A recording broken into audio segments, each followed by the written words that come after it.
An old lady named Mabel lived at the edge of a quiet village. Her house was small and quiet. When she walked, the floor creaked softly under her feet. The curtains by the window were old and faded, but she liked them that way. Her garden was full of weeds and wild flowers. She lived with her black cat, Shadow.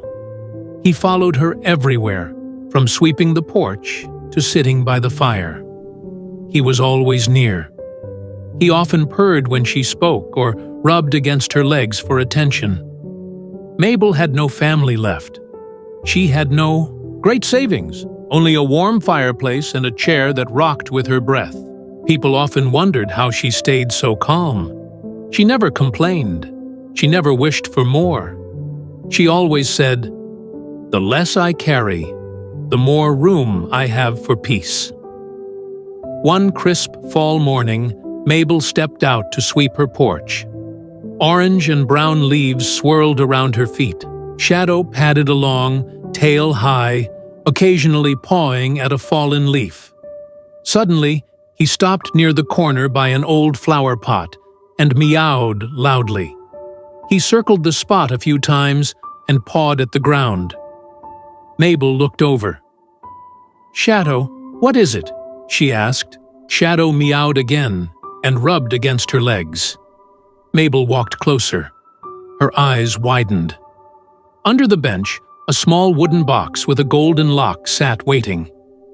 "Oh my, what have you found, Shadow?" she whispered. Shadow pawed gently at the lid, then sat nearby, watching her intently. "Do you think it's something special?"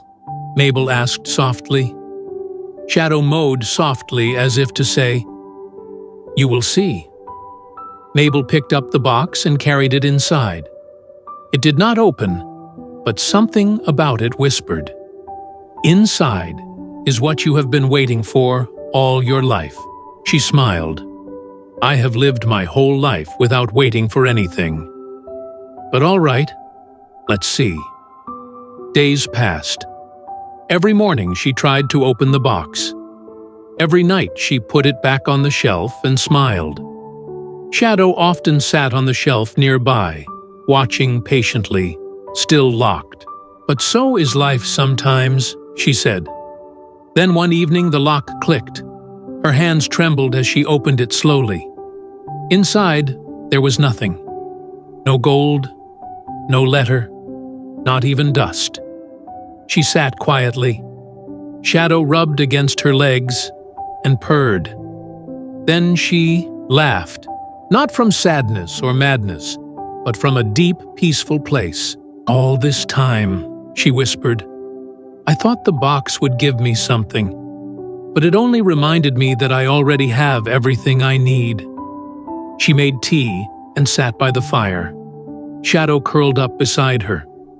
Outside, leaves drifted softly to the ground. The empty box rested beside her cup, a quiet reminder that sometimes the greatest gifts come in silence. She opened the box, expecting treasure, but found peace instead. Happiness isn't in what you get. It's in how gently you hold what you already have.